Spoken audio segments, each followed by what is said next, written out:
اعوذ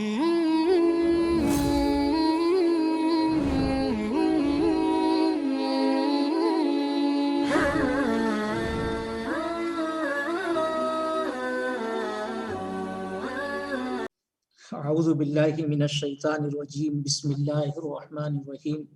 یا ایہا الذین آمنوا اذا تداینتم بدین الی اجل مسمى فاکتبوه ولیکتب بینکم کاتب بالعدل ولا یأبى کاتب ان یکتب کما علمہ اللہ فلیکتب۔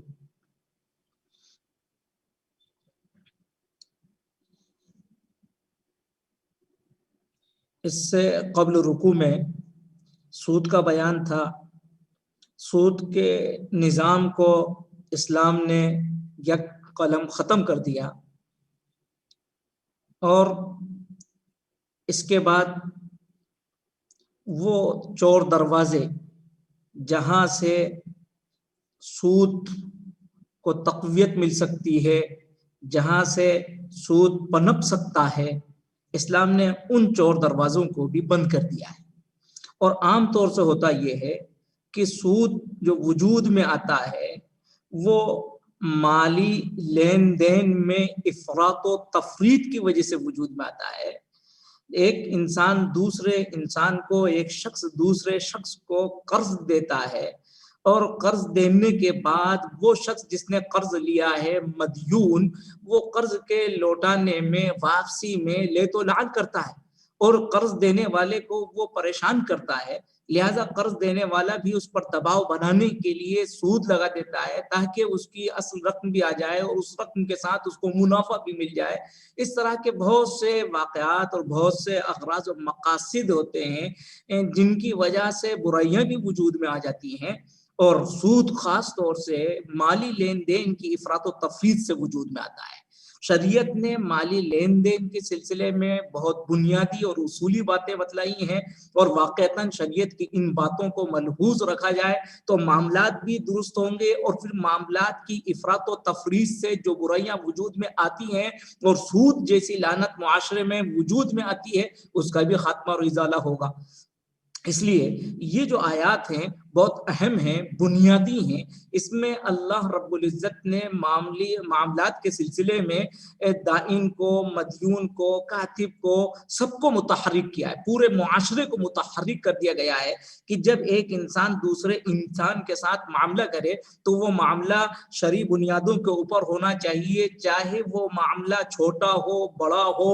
وہ مردوں اور عورتوں کے درمیان میں ہو یا مردوں کے درمیان میں ہو، سب متحرک رہیں اور سب شریعت کے نظام پر گامزن رہیں۔ اس طرح کی بنیادی ہدایات دی ہیں، اور واقعتاً یہ قرآن مجید کا وہ بیان ہے جو بیان ایک عملی زندگی سے تعلق رکھتا ہے، اور قرآن مجید کے یہ حقائق واقعتاً بیان کرتے ہیں کہ صرف اللہ کی کوئی کتاب جو انسانوں کی رہنمائی کر سکتی ہے تو وہ صرف قرآن مجید ہے۔ کسی کتاب میں، کسی مذہب میں یہ وہ ہدایات نہیں ہیں جو انسان اپنی عملی زندگی میں اس طرح سے نبھا سکے اور عملی زندگی کی افراط و تفریط کو دور کر سکے جس کی طرف قرآن مجید ان آیات کے اندر رہنمائی کرتا ہے۔ تو واقعتاً یہ تعلیمات تو وہ ہیں جن کو سب سے اول تو یہ ہے کہ مسلمانوں کو اپنی زندگی میں ان تعلیمات کو اختیار کرنا چاہیے۔ دوسری بات یہ ہے کہ ان تعلیمات کو اختیار کرنے کے بعد عملی طور سے بھی اور اپنے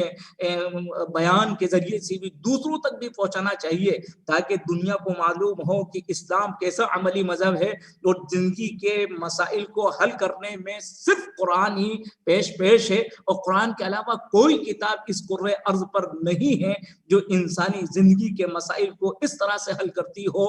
جو جس طرح سے قرآن حل کرتا ہے۔ یہاں قرآن مجید نے سود کو ہی، سود ایک ناسور تھا تو ناسور ہی کو کا آپریشن نہیں کیا، بلکہ اس ناسور کو کی جڑوں کو صاف کر دیا ہے۔ جہاں سے سود وجود میں آ سکتا ہے ان جڑوں کو شریعت نے صاف کیا، ان جراثیم کو ختم کر دیا ہے جن سے سود جیسی لعنت معاشرے کے اندر وجود میں آ سکتی ہے۔ تو واقعتاً یہ اسلام کی خوبی ہے کہ اسلام صرف بیماری کا علاج نہیں کرتا بلکہ بیماری کے علاج کے ساتھ اس جرثومے کو بھی اسلام مار دیتا ہے جہاں سے بیماریاں وجود میں آتی ہیں۔ تو سود مال کی افراط و تفریط سے وجود میں آتا ہے، لہذا اب مال کی افراط و تفریط سے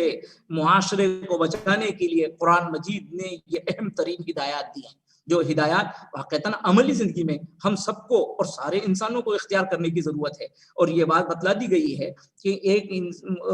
جو بھی بات کہی گئی واقعتاً بہت اچھی بات ہے کہ انسان معاملات کو تو اس کو اجنبیوں کی طریقے سے کرنا چاہیے۔ تعاشروا کالاخوان وتعاملوا کالاجانب، ہماری معاشرت وہ تو ایک بھائیوں کی طریقے سے ہونا چاہیے۔ ٹھیک ہے آپ کے ساتھ میں ہمدردی کروں، آپ میرے ساتھ ہمدردی کریں، میں آپ کو اپنے دسترخوان پر بلاؤں، آپ مجھے اپنے دسترخوان پر بلائیے، ٹھیک ہے۔ لیکن جب معاملات کا مسئلہ آئے تو وہ معاملات چاہے کسی دوست کے ساتھ ہو، کسی بھائی کے ساتھ ہو، بلکہ معاملات اپنے والدین کے ساتھ بھی ہو تو ایسے ہونا چاہیے جس سے اجنبیوں کے معاملات ہوتے ہیں۔ جب معاملات صاف ہوتے ہیں تو محبت باقی رہتی ہے، تعلق باقی رہتا ہے، انسان کا ظاہر و باطن ہزاروں اور سینکڑوں برائیوں سے محفوظ رہتا ہے۔ اس لیے معاملات کو بالکل صاف کرنا چاہیے۔ اگر ہم نے قرض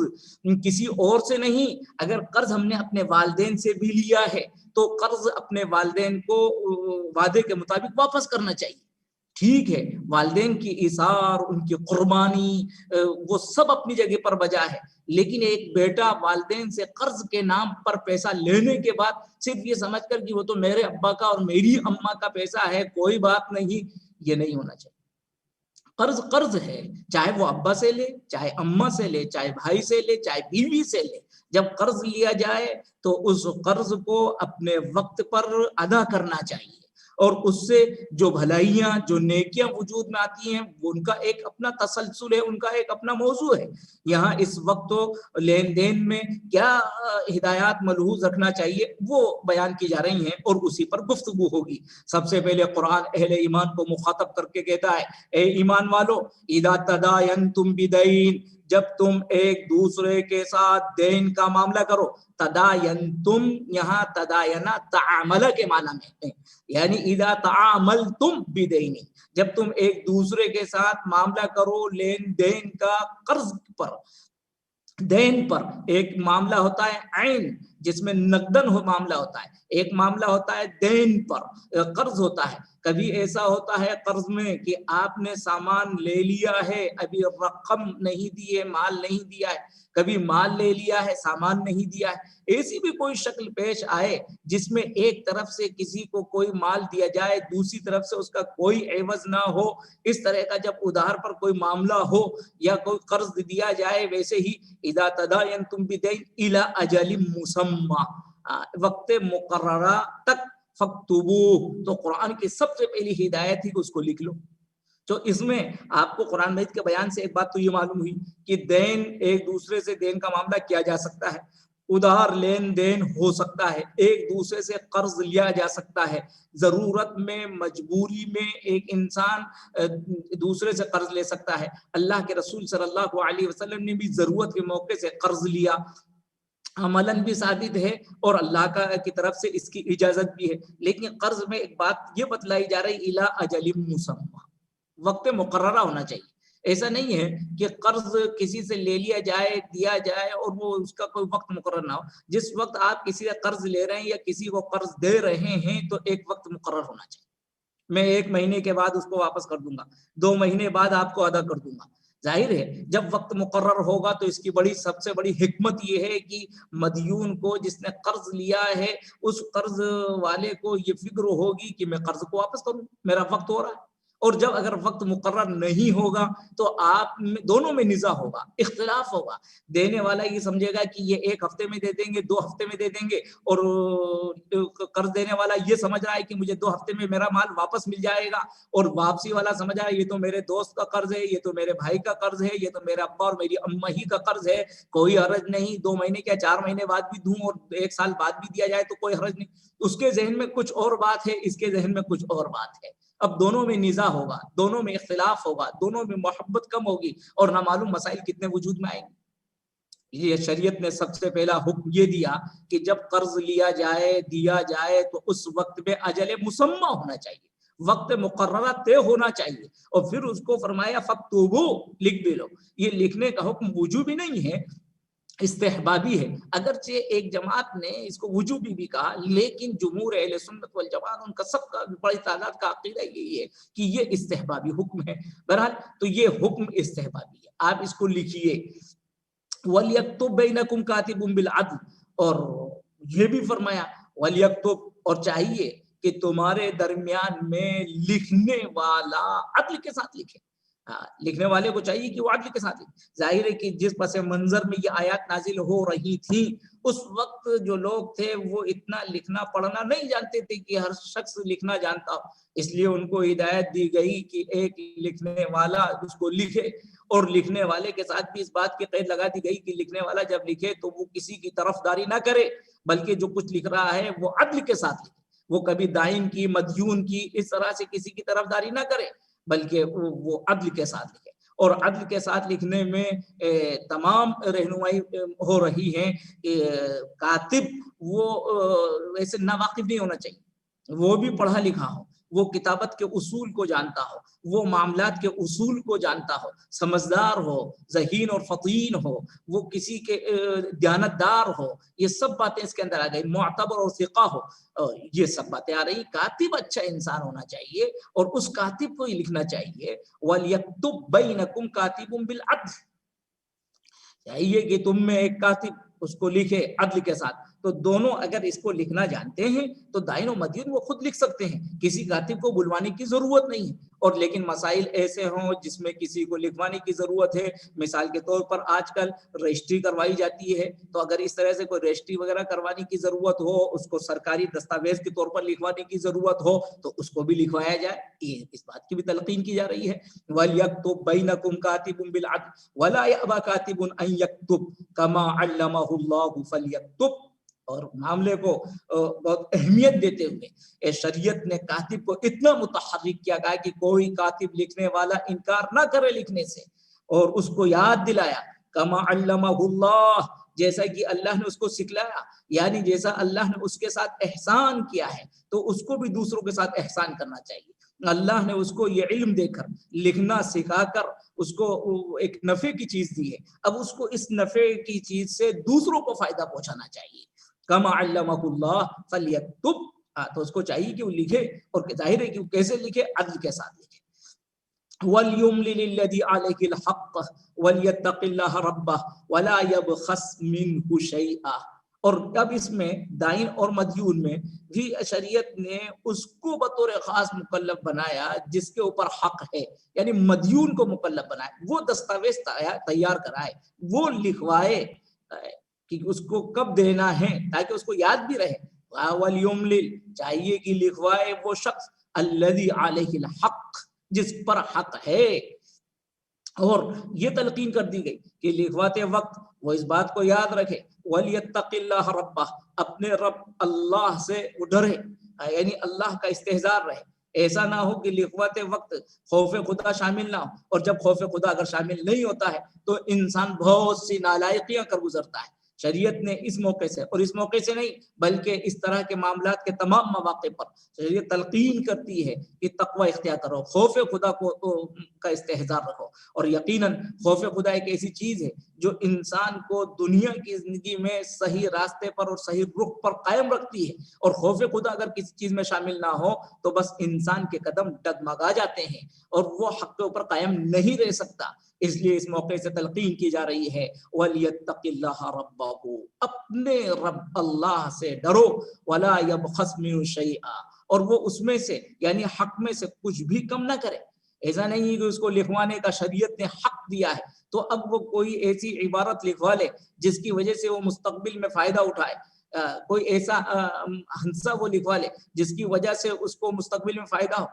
یہ چور دروازے نہیں کھلنا چاہیے، لکھوانے کا حق شریعت نے تمہیں دیا ہے لیکن اس میں سے حق میں سے کچھ کم نہ کرنا۔ فَإِنْ كَانَ الَّذِي عَلَيْهِ الْحَقُّ صَفِيحًا أَوْ ضَعِيفًا أَوْ لَا يَسْتَطِيعُ أَنْ يُمِلَّ هُوَ فَلْيُمْلِلْ وَلِيُّهُ بِالْعَدْلِ۔ اور یہ بھی شریعت نے وضاحت کر دی ہے کہ وہ شخص جس کے اوپر حق ہے اگر وہ کسی طرح سے کوئی معذور ہے اور وہ نہیں لکھوا سکتا ہے تو وہ شخص جو اس معاملے میں اس کی نیابت کر رہا ہے اس کو چاہیے کہ وہ اس کو لکھوائے، لیکن یہ دستاویز کی تیاری ہونا چاہیے۔ دستاویز کو لکھنے سے تکاسل، سستی اور کاہلی مانے نہیں ہونا چاہیے، شریعت اس طرف لے جانا چاہتی ہے۔ تو یہی کہا گیا فَإِن كَانَ الَّذِي عَلَيْهِ الْحَقُّ، تو وہ شخص جس پر حق ہے، یعنی جس کے لیے قرض لیا گیا ہے، جس نے قرض لیا ہے یا جس کے لیے قرض لیا گیا ہے، اگر وہ سفیہن،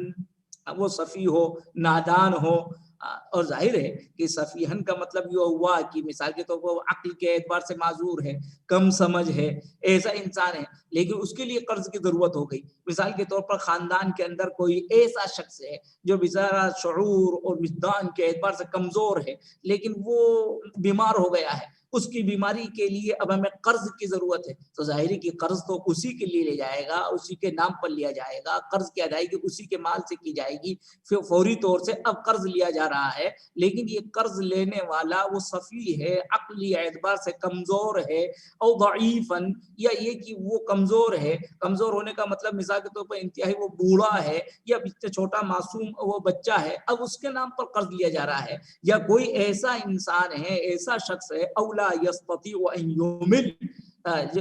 لکھوانے کی استطاعت نہیں رکھتا ہے، جس کے لیے قرض لیا جا رہا ہے وہ مثال کے طور پر گونگا ہے تو وہ لکھانے کی استطاعت نہیں رکھتا، یا یہ کہ وہ غیر ملکی ہے، وہ ہمارے ملک کی زبان نہیں جانتا، نہیں سمجھتا، اب ایسے مسائل پیش آ جائے تو ایسی صورت میں فَلْيُمْلِلْ وَلِيُّهُ بِالْعَدْلِ، اس کے ولی کو، یعنی جو اس کی کفالت کر رہا ہے، تو اس کو چاہیے کہ وہ لکھائے عدل کے ساتھ۔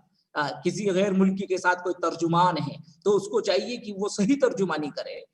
کسی بوڑھے کے ساتھ اس کا کوئی پوتا ہے تو اب وہ اس کو صحیح لکھوائے، کہ کوئی معصوم بچہ ہے جو ابھی جانتا بھی نہیں ہے دستاویز کیا ہوتے ہیں، لیکن اس کے لیے قرض کی ضرورت پڑ گئی ہے، تو اب اس کی جو بھی ولایت کر رہا ہے، اس کی جو بھی نیابت کر رہا ہے، وہ صحیح طور پر لکھوائے۔ وَاسْتَشْهِدُوا شَهِدَيْنِ مِن رِجَالِكُمْ، اور اس موقع سے یہ بھی حکم دے دیا گیا وَاسْتَشْهِدُوا شَهِدَيْن،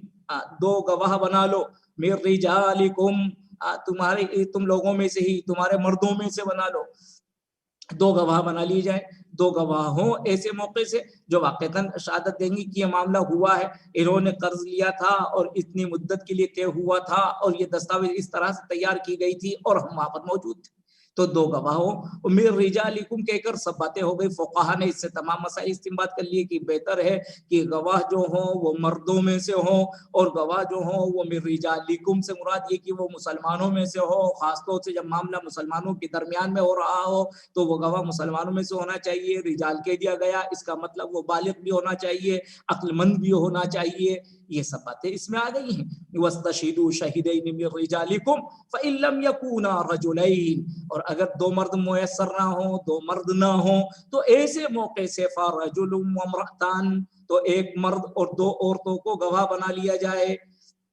ممن ترضون من الشہداء، گواہوں میں سے جن کو تم پسند کرو، یعنی کسی کا بھی انتخاب کیا جا سکتا ہے، اور ایک مرد کے مقابلے میں دو عورتوں کو کہا جا رہا ہے کہ دو عورتوں کا انتخاب کیا جائے، اس کی وجہ بھی قرآن مجید نے بیان کر دی ہے۔ ایسا نہیں ہے کہ یہاں عورتوں کا مقام اور مرتبہ گرا دیا گیا ہو اور عورتوں کی حیثیت مردوں کی بنسبت وہ کم کر دی گئی ہو، بلکہ قرآن نے اس کی وجہ بھی بیان کر دی تاکہ کسی کو مغالطہ نہ ہو کہ یہ دو عورتوں کو کیوں اختیار کیا جا رہا ہے ایک مرد کے مقابلے میں۔ قرآن نے یوں کہا ان تضل احداہما فتذکر احداہما الاخری، کہ ان میں سے اگر ایک بھول جائے تو ایک دوسری کو یاد دلا دے۔ تو یہ ہوتا ہے عورتوں میں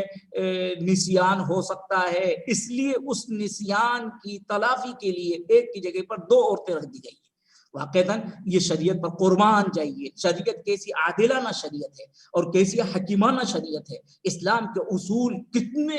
دور رس نتائج اپنے اندر رکھتے ہیں کہ دنیا کی کوئی کتاب، کوئی قانون ایسی دور اندیشی نہیں رکھتا ہے۔ یا اس موقع سے ظاہر ہے کہ یہ کام یعنی گواہی دینا، عدالتوں میں جانا اور عدالتوں کے چکر کاٹنا اور اس طرح کے معاملوں میں گواہ بننا، یہ سب ذمہ داریاں عورتوں کی نہیں ہیں، یہ کام تو مردوں کے۔ عورتوں کے امور تو داخل خانہ کے ہیں اور بیرون خانہ کے جتنے امور ہیں وہ مردوں کے ذمہ ہیں، مردوں کے دوش پر ہے، تو یہ کام تو در حقیقت مردوں کا تھا، لیکن اب مرد دریا نہ مل سکا، ایک ہی مرد ملا ہے، لہٰذا یہ ذمہ داری اس صنف نازک کے کاندھے پہ رکھ دی گئی ہے۔ شریعت نے اس صنف نازک کو جب ایک ذمہ داری دی تو اس کے ساتھ میں ایک تعاون بھی کیا، ایسا نہ ہو کہ اس کے اوپر دو دو ذمہ داری آ جائیں، امور خانہ کی ذمہ داری، باہر کی گواہی کی ذمہ داری، بچوں کی تربیت کی ذمہ داری،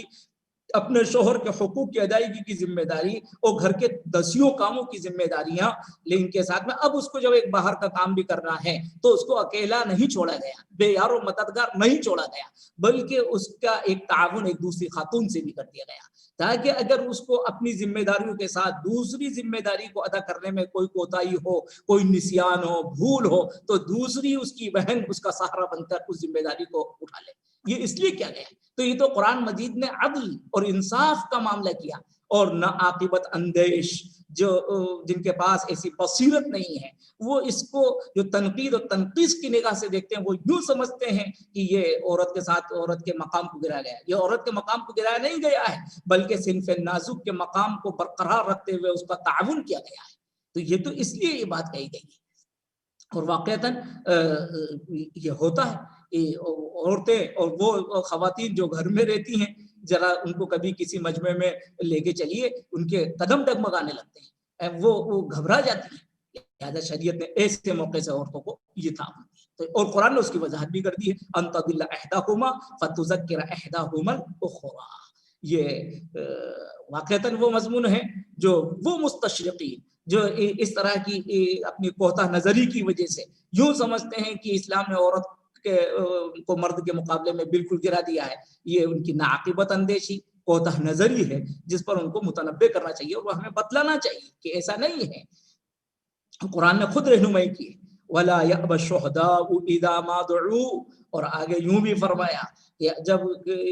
گواہ ہو، معاشرے میں کسی کوئی معاملہ اس طرح کا ہو اور کسی کو گواہی کے لیے طلب کیا جائے تو گواہوں کو گواہی سے انکار نہیں کرنا چاہیے۔ وَلَا يَأْبَ الشُّهَدَاءُ، اور شہداء انکار نہ کریں، إِذَا مَا دُعُوا، جب کہ ان کو بلایا جائے۔ اور یہ بھی کہ اگر کوئی گواہ بن گیا کسی معاملے میں تو اب وہ گواہی دینے سے، حق کی گواہی دینے سے کترائے نہیں، کیونکہ اگر وہ حق کی گواہی نہیں دے گا تو ظاہر ہے کہ اب حق مارا جائے گا۔ اگر ایک انسان یہ نہ سمجھے کہ گواہی کا معاملہ میرا اپنا ذاتی ہے، نہیں، آپ کا اپنا ذاتی نہیں ہے، اس کائنات میں جتنے امور ہیں وہ آپ کے کوئی ذاتی نہیں ہے، تمام امور وہ شریعت کے تابع ہیں۔ اس طرح کے معاملات میں آپ گواہ بنے ہیں تو یہ گواہی اب آپ کی اپنی ذاتی نہیں ہے، یہ حق کی گواہی ہے۔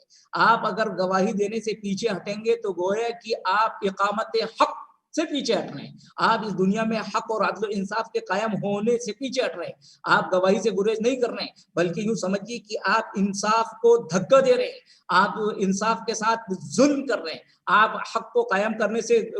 گریز کر رہے ہیں۔ اس لیے ایک گواہ کو سچی گواہی دینا چاہیے اور گواہی میں اس کو انکار نہیں کرنا چاہیے۔ اور پھر آگے یہ بھی ہدایت دے دی جائے کہ شریعت کا ہر حکم اپنے اندر بہت معتدل ہے۔ یہاں یہ بھی بتلایا جائے گا کہ گواہوں کو پریشان بھی نہ کیا جائے، کسی سے کوئی گواہی دلوانا ہے تو اب گواہ مثال کے طور پر اس کو ایک شہر سے دوسرے شہر جانا ہے، دیہات سے یا ضلع سے اس کو راجدھانی میں آنا ہے، تو جس کا معاملہ ہے اس کو چاہیے کہ وہ گواہ کے مصارف برداشت کرے، اس کا کرایہ برداشت کرے اور اس کی ضروریات کو پورا کرے، اس کو سہولت کے ساتھ لائے اور گواہی دلوائے، یہ سب چیزیں اس کو کرنا ہے۔ بلا وجہ یہ کہ اب اس کو اوپر مالی بار بھی ڈال دیا جائے اور وہ خود آ کر گواہی دے، شریعت اس کا بھی اس کو مکلف نہیں بناتی۔ اس جس کے لیے گواہی مطلوب ہے اس کو اس بات کا مکلف بنایا گیا کہ وہ اس کو کسی طرح کی تکلیف نہ پہنچائے، اور اس کو مکلف بنایا گیا کہ یہ گواہی میں کسی طرح کی کوتاہی نہ کرے۔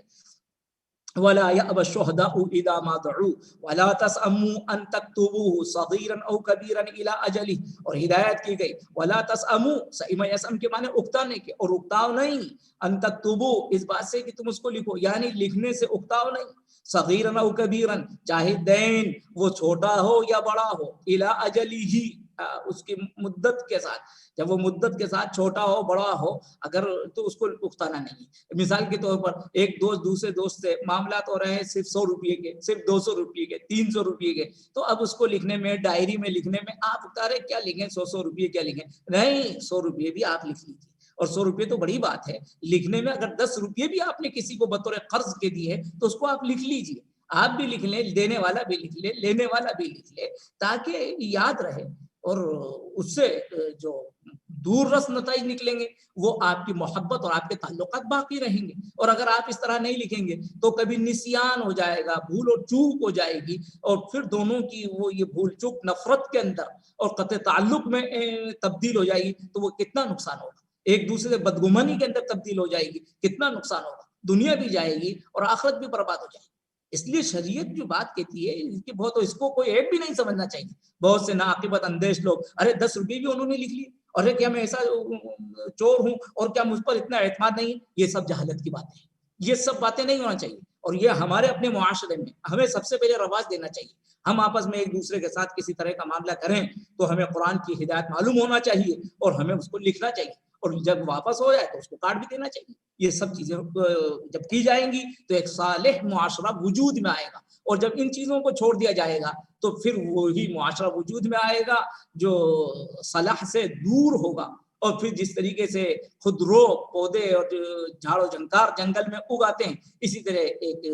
بدمزاج معاشرہ وجود میں آئے گا. آج ہمارے معاشرے کی یہی وہ خرابیاں ہیں جن کی اصلاح ہم سب کو کرنے کی ضرورت ہے، اور پھر دنیا کو عملی طور سے بتلانے کی ضرورت ہے کہ صالح معاشرے کے لیے قرآن نے یہ ہدایات دی، تاکہ دنیا اس وقت ابھی پیاسی ہے، محروم ہے، وہ ایک جنگل بنتی جا رہی ہے، اس کو گلشن میں تبدیل کرنے کے لیے یہی وہ بنیادی ہدایتیں ہیں جن پر ہمیں عملی طور سے عمل کرنا ہے. اور ان کو سب سے پہلے اپنی ذات سے، اپنے گھرانے سے، اپنے خاندان سے وجود میں لانا ہے. تقریر کرنا بہت آسان ہے، اور اس طریقے سے لیکچر دینا اور اس پر کوئی ایک تصنیف پیش کرنا بہت آسان ہے، لیکن عملی زندگی میں اس کو اختیار کرنا یہی اصل ہے اور یہ بہت مشکل ہے. لیکن اس کو کریں گے تو اللہ آسان بھی کرے گا. اس لیے ان ہدایت کو عملی زندگی میں لانا چاہیے. قرآن مجید کتنی ہدایت، اس کی بات کو آپ ایسے سرسری نہ رہیں. قرآن کہتا ہے ذالکم اقسط عند اللہ، یہ جو ہدایات دی گئی ہیں یہ ہدایات اقسط عند اللہ، اللہ کے نزدیک زیادہ قرین عدل ہیں، اللہ کے نزدیک یہ عدل پر قائم رکھنے والی ہیں. وَأَقْوَمُ لِلشَّهَادَةِ، اور یہ لکھنا شہادت کو زیادہ قائم کرنے والا اور درست رکھنے والا ہے. آپ لکھ لیں گے تو لکھنے کے بعد جب گواہی دی جائے گی تو بالکل صحیح گواہی ہوگی. بھائی ہم نے اس میں تحریر کر لیا تھا، آپ نے 2 مہینے کا وعدہ کیا تھا اور آپ نے جو قرض لیا تھا اس کی مقدار یہ تھی. جب سب چیزیں لکھی ہوئی ہیں تو اب گواہی دینے میں کسی طرح کی تذبذب نہیں ہوگا، پس و پیش نہیں ہوگی. معلوم نہیں کتنا قرض تھا، 2000 تھا، 1000 تھا، اور کتنا تھا، اور 1 مہینے کا تھا، 2 مہینے کا تھا، 1 مہینے 5 دن کا تھا. یہ سب کنفیوزنگ نہیں ہوگی. قرآن اس کی طرف لے جاتا. اور یاد رکھو ادنا اللہ ترتابو، یہ اس بات سے بھی زیادہ قریب ہے کہ تم پس و پیش میں نہ پڑو، شک میں نہ پڑو. لکھنے سے یہ فائدہ ہوگا. ہاں الا ان تکون تجارتا حاضرا تدیرونها بینکم فلیس علیکم جناح الا تکتبوها. لیکن شریعت نے اتنی بھی گنجائش رکھی ہے، مگر یہ کہ الا ان تکون تجارہ، مگر یہ کہ تجارت کا مطلب لین دین، جبکہ لین دین حاضرتن ہو. حاضرتن کا مطلب یہ کہ نقدن ہو. میں آپ کو رقم دے رہا ہوں، آپ مجھے فوری طور سے چیز دے رہے ہیں، تو اس میں اگر کوئی تدیرونها بینکم، جو تم اپنے درمیان میں کرتے رہتے ہو، روز صبح شام ہم دسیوں مرتبہ پرچونی کی دکان پر جاتے ہیں اور دسیوں چیزیں ہم چھوٹی موٹی لیتے ہیں، تو اب ان چیزوں میں لکھنا کوئی ضروری نہیں ہے. فلیس علیکم جناح، کوئی حرج کی بات نہیں ہے، تم پر کوئی گناہ نہیں ہوگا تم پر اللہ تکتبوها، اگر ان کو نہ لکھو تو ان کو لکھنا بھی نہیں ہے، اور اس کے لیے کوئی پریشان ہونے کی ضرورت بھی نہیں ہے. جبکہ معاملہ نقدن ہو اور فوری ہو تو اس کو لکھنے کی کوئی ضرورت نہیں. ہاں اگر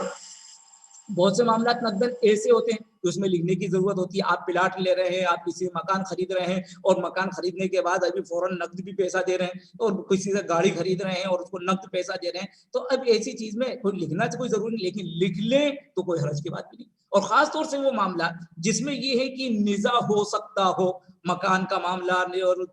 پلاٹ کا معاملہ، گاڑی کے سلسلے میں آپ نے باپ سے خریدی ہے، اولاد بعد میں اس کو اپنا ثابت کر سکتی ہے، تو ایسے معاملے اگر تحریر بھی تیار کر لی جائے نقدن اور فوری ہونے کے باوجود بھی تو کوئی حرج کی بات نہیں ہے. لیکن قرآن کہتا ہے خاص طور سے ایسے مواقع پر وَأَشْهِدُوا إِذَا تَبَايَعْتُمْ، کہ گواہ بنا لو جب تم ایک دوسرے سے لین دین کرو، بیع و شراء کرو، تو اس وقت میں گواہ بنا لی جائے. اور واقعتاً ایسے معاملات میں جن میں نزاع کا امکان ہو وہاں گواہ بنا لینا نزاع کو ختم کر دیتا ہے. زمین، مکان، گاڑی اور ایسے جو بھی بڑی چیزیں ہوں تو اس میں یہ ہو سکتا ہے. وَلَا يُضَارَ كَاتِبٌ وَلَا شَهِيدٌ، اور آگے ہدایت کر دی گئی کسی کاتب کو، کسی گواہ کو ستایا نہ جائے، کسی بھی طرح سے ستایا نہ جائے. ہر وقت مثال کے طور پر ہمارے معاشرے میں، ہمارے علاقے میں، ہماری بستی میں ایک صاحب لکھتے ہیں، وہ منشی کا کام انجام دیتے ہیں اور اچھے ہیں اور بڑے سوجھ بوجھ کے، اب معلوم ہو کہ رات دن لوگ ان کو پریشان کر رہے ہیں، نہ دن دیکھ رہے ہیں نہ رات دیکھ رہے ہیں، بس بیچارے کو پریشان. تو نہیں، اب اس کے وقت کو دیکھیں، اس کی ضروریات کو دیکھیں، اس کی مجبوریوں کو دیکھیں، اس کو مجبور نہ کریں. یہ مثال کے طور پر کوئی لکھنے والا ہے، اس کو ڈرایا جا رہا ہے، دھمکایا جا رہا ہے، دیکھو ایسے لکھنا اور ایسے نہ لکھنا اور یہ لکھنا وہ نہ لکھنا. یہ سب باتیں صالح معاشرے کے اندر نہیں ہونا چاہیے. ولا یضار، اور ڈرایا رہ جائے، نقصان نہ پہنچایا جائے. کسی بھی کاتب کو، کسی گواہ کو گواہی دے دی تو یہ ہوگا اور یہ کر دیں گے وہ کر دیں گے. یہ وہ لوگ کرتے ہیں جن کا اسلام سے کوئی تعلق نہیں ہے، جن کا اللہ سے کوئی تعلق نہیں ہے. کبھی گواہ کو نہیں اس طرح اس کو ہڑکانے کی ضرورت نہیں، اس طرح سے اس کو دھمکانے کی ضرورت نہیں، اور اس طرح سے اس کو پریشان کرنے کی بھی ضرورت نہیں. اس کے اوپر کوئی مالی بار ڈال دینا، جیسا بھی میں نے آگے ذکر کیا تھا، یہ سب بھی گواہ کو پریشان کرنا ہوا. آپ کو 3 مرتبہ گواہی دینے جانا، اب گواہی دینے کے لیے بیچارے کو اس کو اتارا نہیں، اس کا تعاون کیجیے تاکہ اس کے لیے حاضر ہونا عدالت تک وہ آسان ہو جائے. یہ سب ہدایات وہ ہیں جن کو نظر انداز نہیں کیا جا سکتا. اور قرآن نے کہا وَإِن تَفْعَلُوا، اور اگر تم نے ایسا کیا، یعنی ان ہدایات کو نظر انداز کیا اور کسی کاتب کو اور کسی گواہ کو اگر تم نے نقصان پہنچایا، تو یاد رکھو فَإِنَّهُ فُسُوقٌ بِكُمْ، تو یہ تمہاری لیے گناہ کی بات ہوگی. یہ فَإِنَّهُ یعنی وہ عمل فُسُوقٌ بِكُمْ تمہارے لیے فسق ہوگا، تمہارے لیے گناہ ہوگا، تمہارے لیے گناہ کی بات ہوگی. وہ اتنی بڑی بات ہے کہ یہ اگر کوتاہی انسان کرتا ہے تو وہ معمولی کوتاہی نہیں ہے، بلکہ وہ ایک گناہ کا ارتکاب کرتا ہے. واتقوا اللہ، اور یہاں بھی ہدایت دی گئی، دیکھو اللہ سے ڈرو. وَيُعَلِّمُكُمُ اللَّهُ، اور اللہ،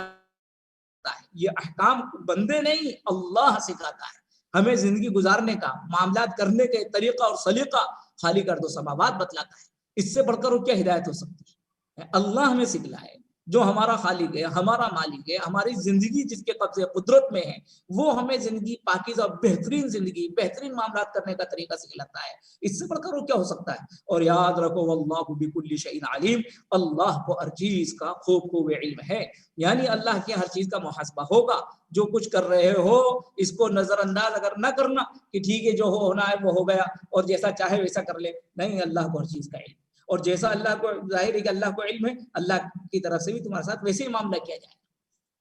مومنانہ زندگی گزارو گے تو مومن والا معاملہ تمہارے ساتھ کیا جائے گا، اور فاسقانہ زندگی گزارو گے تو پھر اللہ کی طرف سے تمہارے ساتھ وہ معاملہ کیا جائے گا. اس لیے ان میں ہمارے لیے بڑی رہنمائی ہے. اور اس کا ایک جز باقی ہے کہ اگر یہ لین دین کا معاملہ سفر میں ہو تو کیسے کریں، وہ انشاءاللہ کل بیان کیا جائے گا.